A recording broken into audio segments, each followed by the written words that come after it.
আজকে বানাবো চাল কুমড়োর খোসা ভাজা। তার জন্য কড়াইতে কিছুটা পরিমাণ জল নিয়ে নিয়েছি, তার মধ্যে দিয়ে দিলাম কিছুটা পরিমাণ লবণ। এবার এই লবণটাকে ভালোভাবে মিশিয়ে নিলাম। মিশিয়ে নিয়ে এর মধ্যে আমি কুচি করে কাটা চাল কুমড়োর খোসাটা ছেড়ে দেব, দিয়ে এটাকে সেদ্ধ করব। সেদ্ধ হয়ে গেছে খোসাগুলো, এবার এখানটায় জল ছেঁকে তুলে নিলাম এগুলো।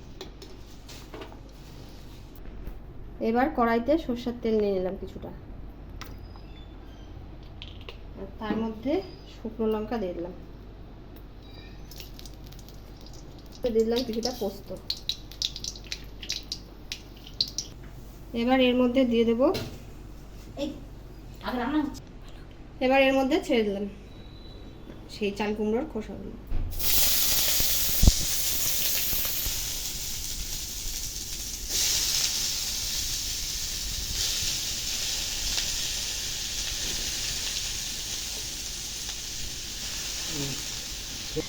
এবার এর মধ্যে দিয়ে দিলাম চেরা কাঁচা লঙ্কা।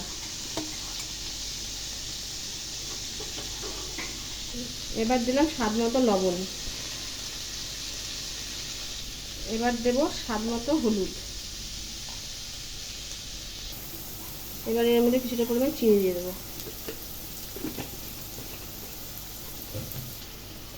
আমার ভাজাটা প্রায় হয়ে গেছে। এটা খেতে খুব টেস্টি হয়, আপনারা বাড়িতে ট্রাই করতে পারেন।